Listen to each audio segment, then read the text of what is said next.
All right. Okay. Hello. Good afternoon, everyone. Good afternoon. How are you? Okay. How are you, my dear students? Okay. Good afternoon. Good day to everyone. Good day also for those who are with us in this afternoon's live. Sir John here, and today we are going to talk about something. Uh, but before that, okay, for my students, I'd like you to please comment your name, your full name, and your course. Okay, that will serve as your attendance. Okay, please comment your name, complete name, and your course. Okay, that will serve as your attendance for our class today. Don't forget to indicate your section. Okay, ayaw kalimti ang inyong section so that I can monitor if you really have watched the discussion about this topic. So, this afternoon, we are going to talk about something that is very significant, okay, very important for all scientists, okay, not just scientists actually, but also for us who are studying about the chemistry. Okay, it's important to know about this topic. So our topic today, okay, is all about the chemical formulas. Okay, it's all about the chemical formulas. Well, what is a chemical formula? Okay, what is your understanding when we hear about this word, chemical formula? So, a chemical formula class is a notation, okay, that shows the number and type of an atom present in a molecule.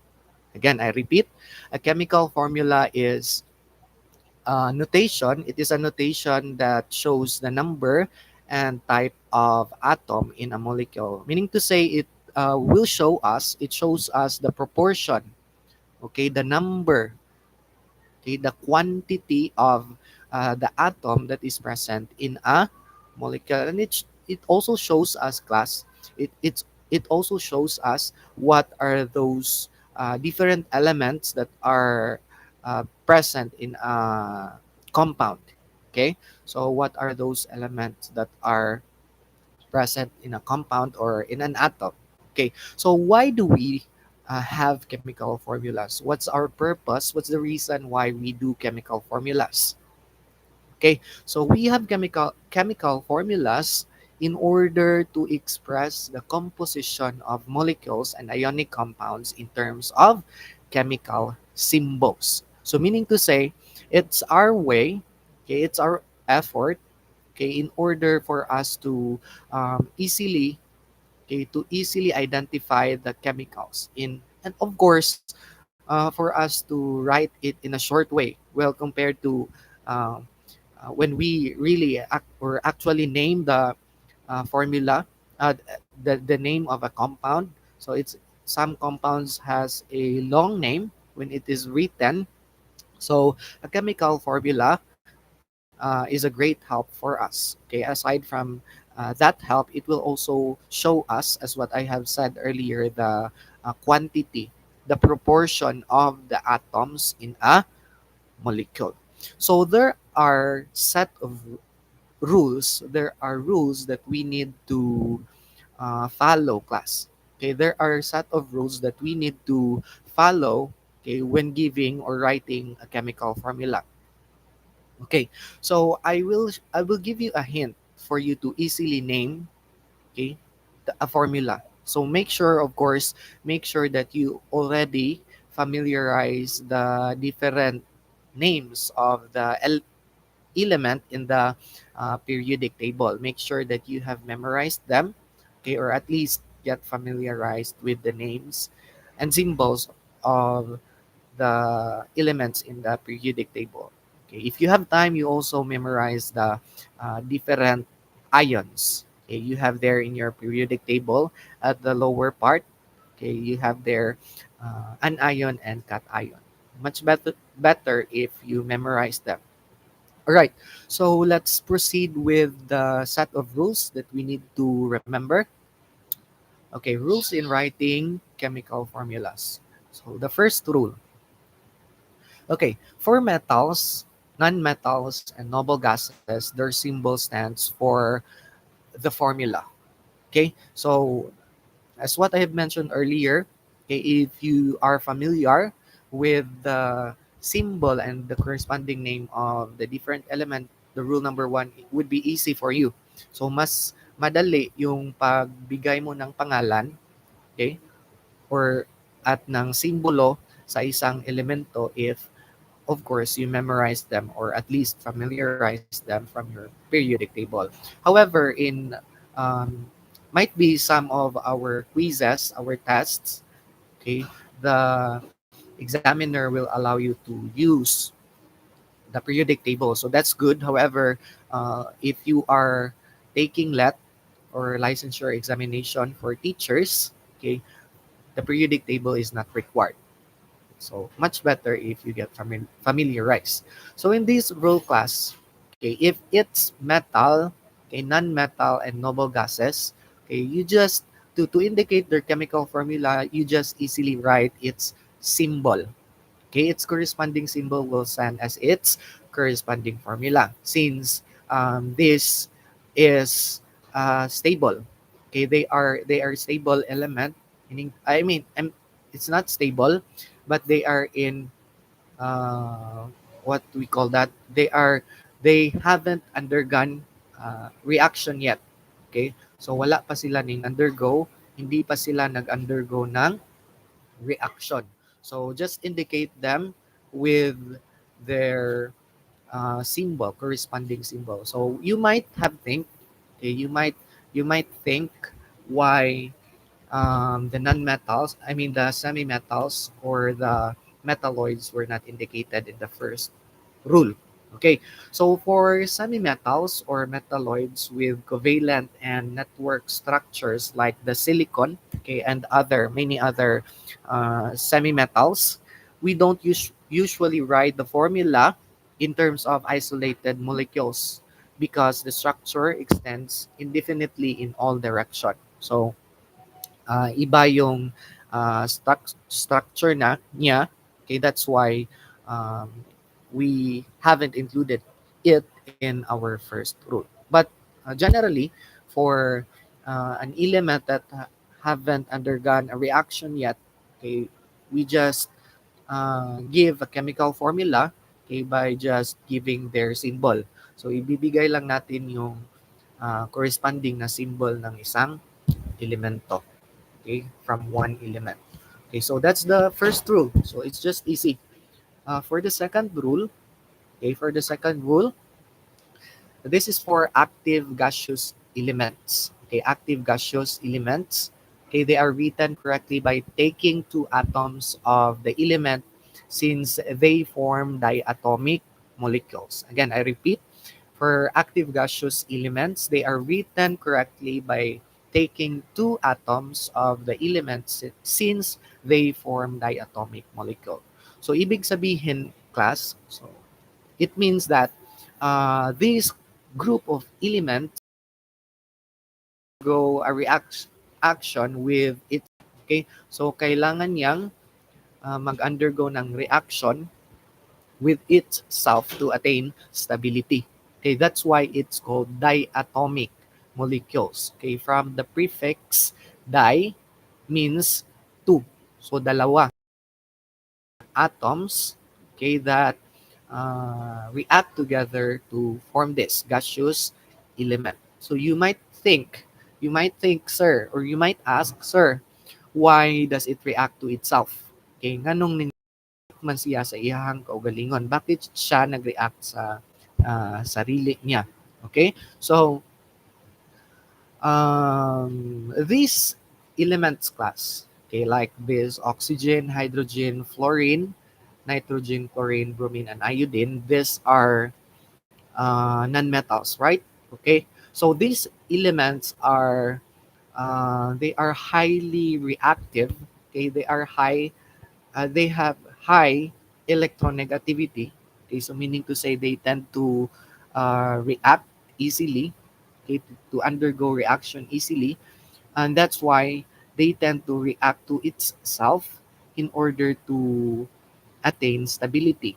Okay, to be stable. Diba?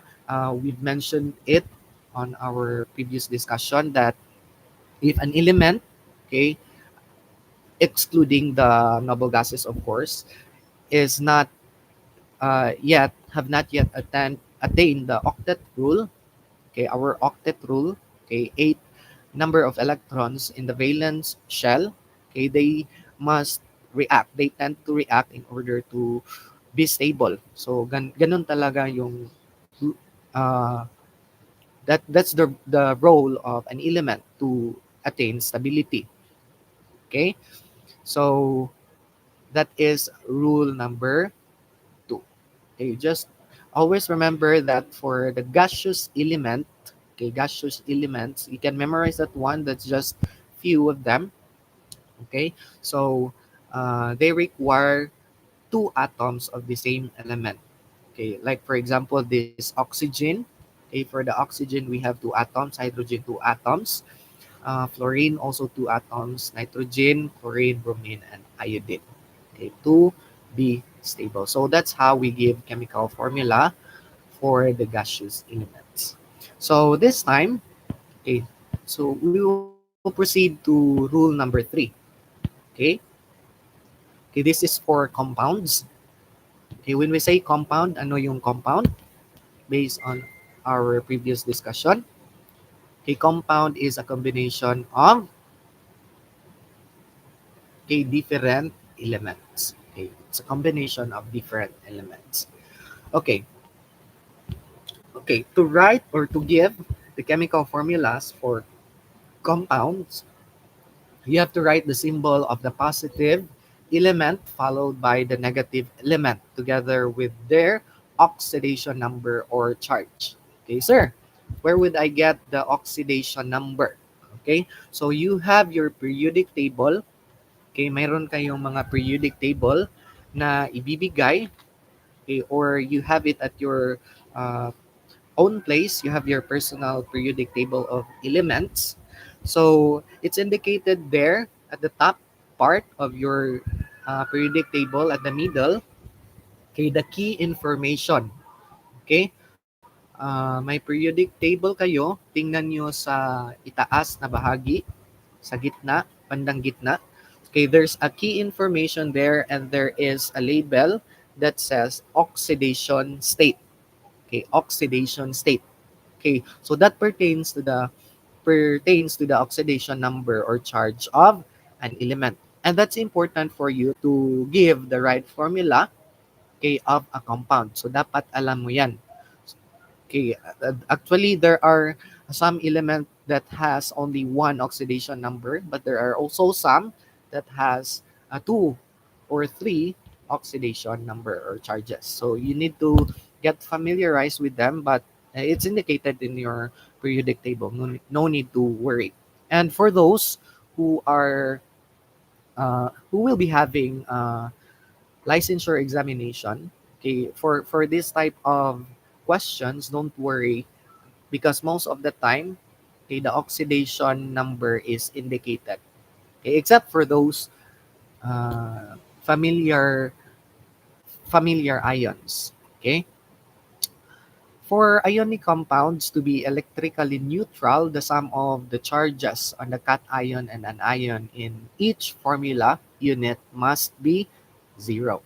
So ionic compounds, remember, okay, when we say ionic, okay, ionic bond, ionic type of bonding, so it is the losing or giving of electrons. So kung ilan yung ibinigay, yun din ang tanggap.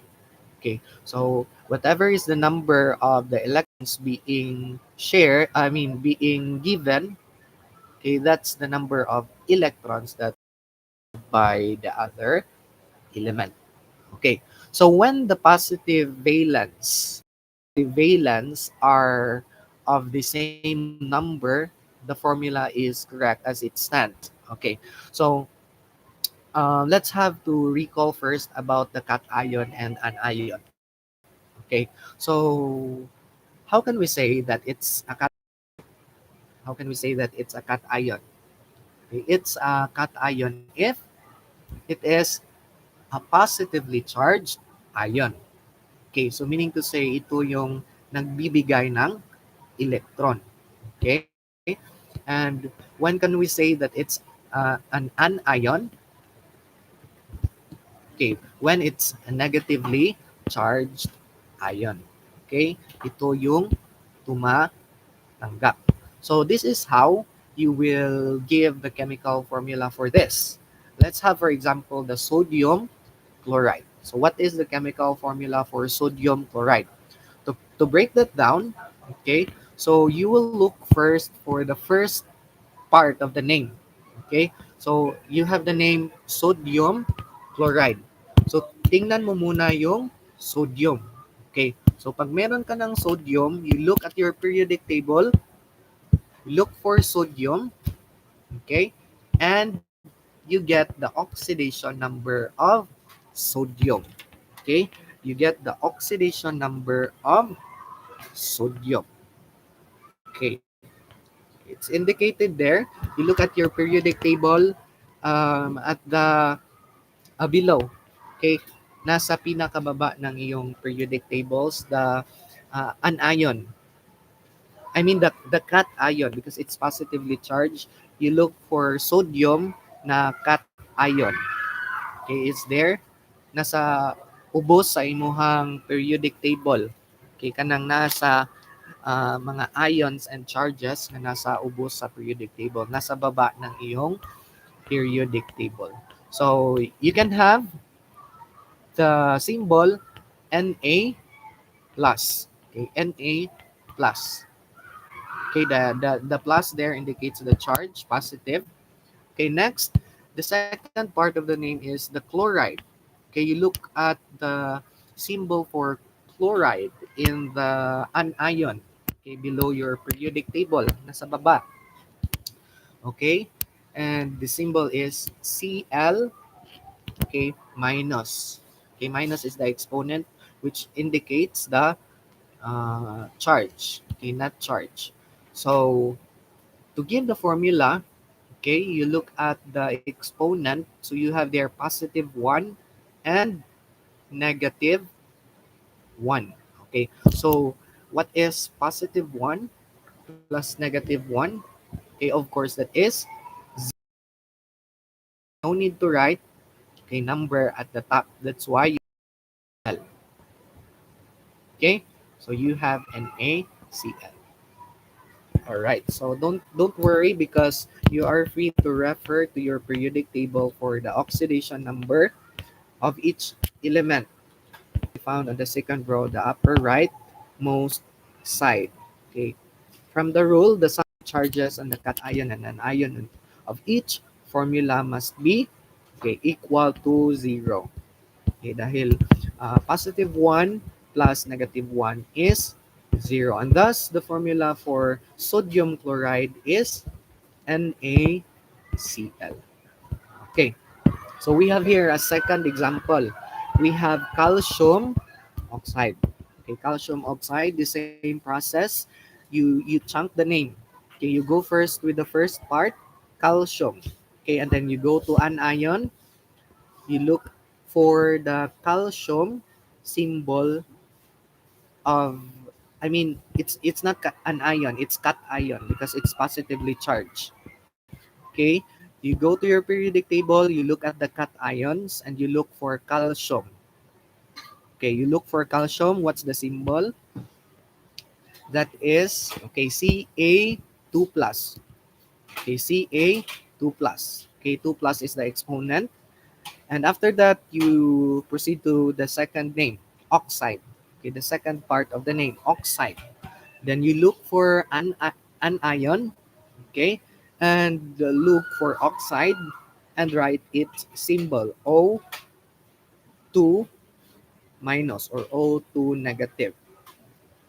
Okay, so after that, since they have the same, okay, the same charges, the same number of charges, okay, well, of course, what is 2, a positive 2 plus negative 2, that is 0. So that's why there's no need to write any number, okay? for this compound. So you just write CaO for its chemical formula. So the chemical formula for calcium oxide is CaO. Okay, I hope that's clear. Okay, I hope that's clear. Okay, next. Okay, this is when the cation and anion are not of the same number. Okay, so hindi sa lahat ng pagkakataon na mayroon silang the same na exponent yung makikita nyo sa taas ng mga element or ng mga ion. Okay, so it's not all of the time that they have the same, okay, the same charges, okay, the same number of charges sa taas. Okay, so when the cation and anion are not of the same number, okay, apply the crisscross rule so that the algebraic sum of the positive and negative valence will be equal to 0. So para ma-equal sa 0 yung valence niya, okay, what will we do is we just do the crisscross. So, okay, let's go to the example for you to understand it. So, our example is aluminum oxide. Okay, aluminum oxide. Okay, ano yung first step natin? Okay, of course, sa to na to, we must, okay, okay, chunk the name. Okay, let's go first with aluminum. Okay, aluminum is positively charged ion. So you look for it at cation. Okay, tingnan mo siya sa cation. Okay, in your periodic table. So what's the symbol? It has the symbol Al3 plus. Okay, the 3 plus is the exponent. Okay, after that, after you get the symbol for uh, aluminum ion, you will proceed to oxide ion. Okay, it's negatively charged. So we look at it. Okay, we will look at it at the anion. Okay, and its symbol is O2 minus. So after that, you will do the crisscross. Okay, nasa exponent yung mga numbers na yan. Okay, yung may charge nasa exponent. What you'll do is you will just crisscross it. Okay, so yung exponent ng aluminum, gawin mong subscript ng oxygen. At yung exponent ni oxygen, gawin mong subscript ni aluminum. Kibali, i-exchange lang yung exponent at yung subscript ng mga element. Okay, so you will do the crisscross. That will give you, okay, aluminum or Al subscript 2 and O subscript 3. Okay, where do we get the 2 from Al na subscript? Okay, we get that from, okay, the exponent of, okay, we get it from the exponent of the oxygen na 2 minus. That's why Al has 2 atoms. Okay, and then oxygen here, okay, has the subscript of 3. And we get that from the exponent, the charge of aluminum, which is 3 plus. Okay, so to check if our formula is correct, okay, we must do the same process as what we did before in our previous example. Okay, by the way, before we check, I would like to emphasize, okay, I would like to emphasize that the subscript here in our answer, okay, the subscript here, okay, indicates the number of atom. Ito yung nagsasabi kung ilan ang atom. Okay, let's have here, di ba, yung example natin na aluminum oxide is Al2O3. So meaning to say, aluminum oxide has 2 number of atoms for aluminum and 3 number of atoms for oxygen. Again, aluminum has 2 atoms and oxygen has 3 atoms. So to check whether we will get the 0, okay, of its charges. So we'll just do the sum of its charges. So what is the charge for aluminum? Let's go first with aluminum. What is the charge for aluminum? So Al 3 plus, so positive 3. And how many is the number of atoms for aluminum? Okay, 2. Okay, there are two number of atoms for aluminum. So what is 2 times positive 3?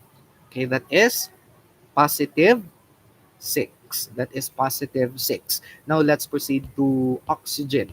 Okay, for oxygen, how many number of atoms are there? Ilan yung atom ng oxygen? 3. Okay, very good. 3 atoms of oxygen. And what's the number of charge?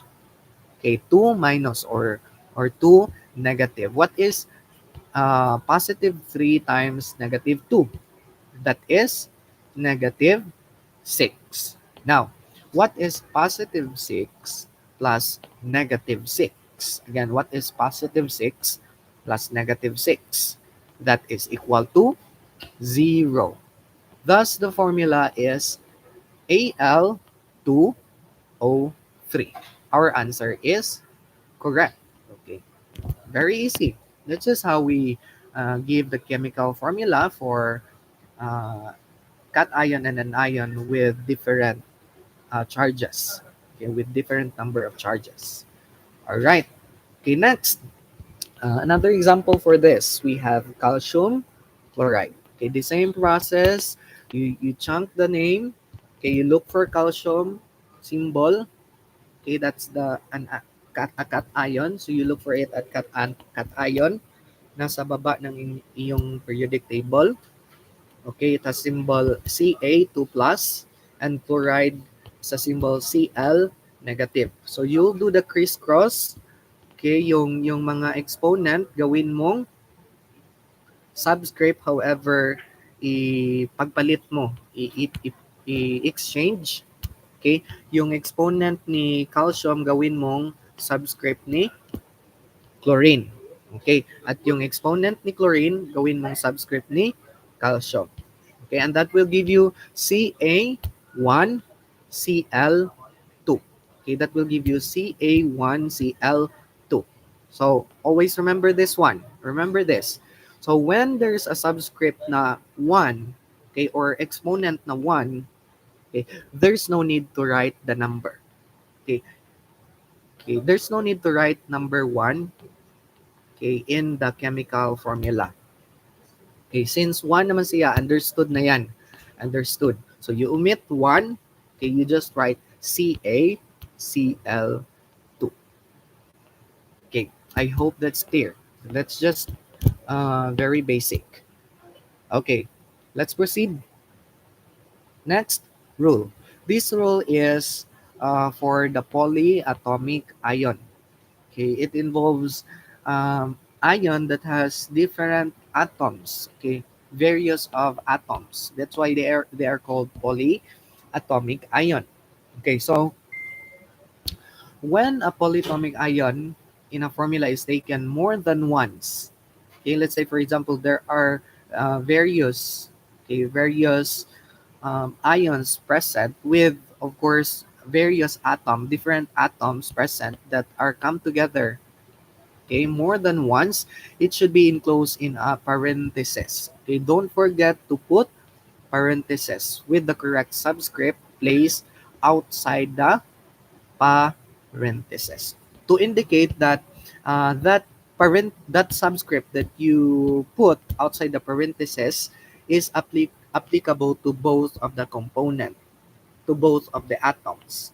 Okay, uh,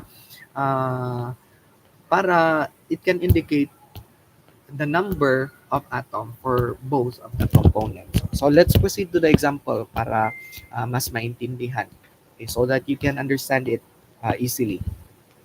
So we have here ammonium sulfate. Ammonium sulfate. Okay, the same process. The same process. You look for the symbol for an ion ammonium, since that's a positive positively charged, so you look for it at cation. Okay, you look for it at cation. So what's the formula for ammonium? What's the formula for ammonium? That is in NH4 K plus. Again, NH4 plus. Okay, so the positive one is the exponent. Okay, and the 4 is the subscript for hydrogen.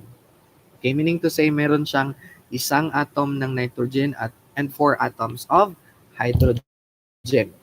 Okay, so enclose it in parentheses and then plus. Okay, so after that, you proceed to the second part of the name, which is the sulfate, and that corresponds to your anion.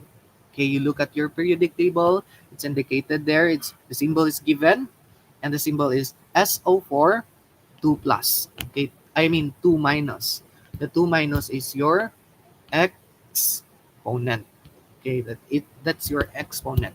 So you enclose it in parentheses so that when you do the crisscross, okay, you will not get confused. Okay, because we'll apply the same process. We'll apply the same process to give the chemical formula. Okay, the same process, you do the crisscross.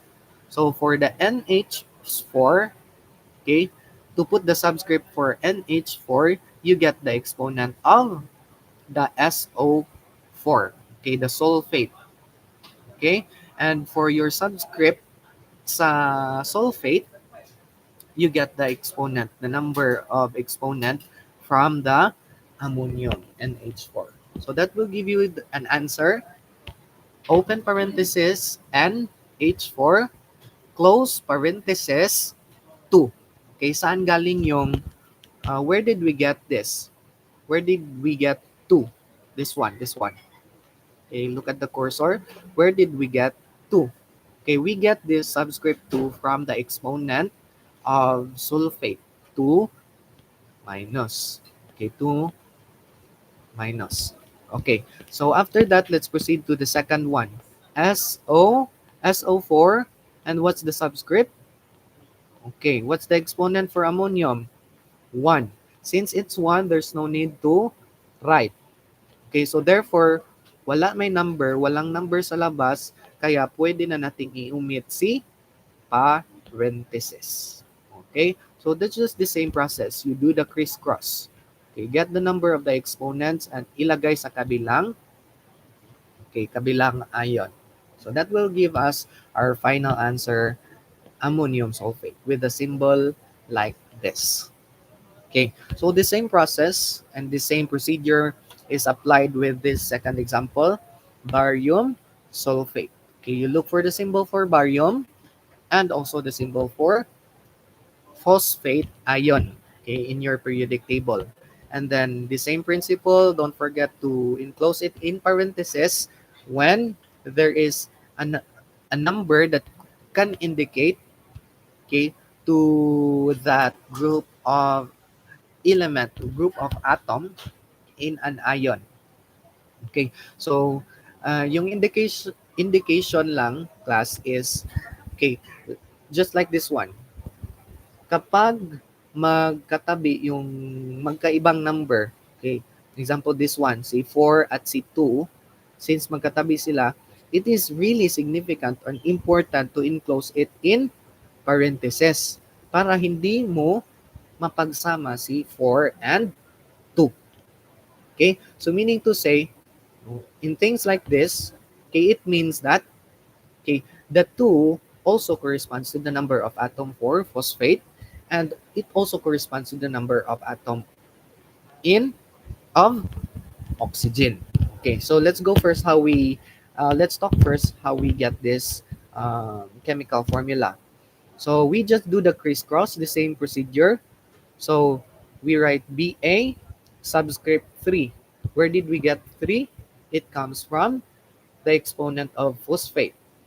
And then next you write open parenthesis PO4, and then close parenthesis subscript 2.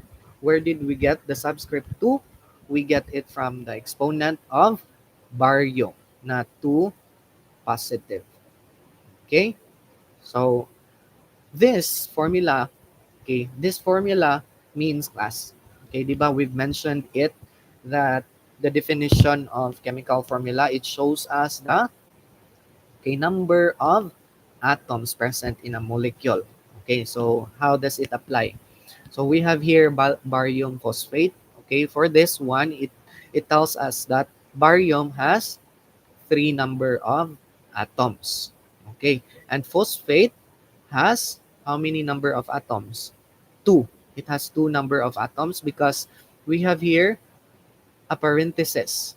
Okay, kapag merong parenthesis, always remember that the subscript outside the parenthesis corresponds to every element inside the parenthesis. Okay, so the P here, okay, has two atoms, and O has what is 4 times 2? 8. Okay, that means oxygen has 8 number of atoms. Okay, is that clear? Okay, I hope na naiintindihan yung discussions natin for this afternoon. All right. So, I think that's all. If you have any question about our discussion, okay, today, do not hesitate to comment it, okay, on the section, okay, after this live, because I will be posting this. I'll be posting this discussion, okay, on YouTube, so that you can view it anytime, okay, as you want to review about this topic. However, for my students, I would require you to answer this activity. Okay, answer this activity. You write, copy, and answer this one in one fourth. I mean, one half crosswise yellow paper. Okay, copy and answer this one using a one half crosswise yellow paper. Okay, you can refer to your periodic table for this one, or the material that I have provided for you. And we will check this one during our face-to-face classes next week. Okay? So I think that's all for today.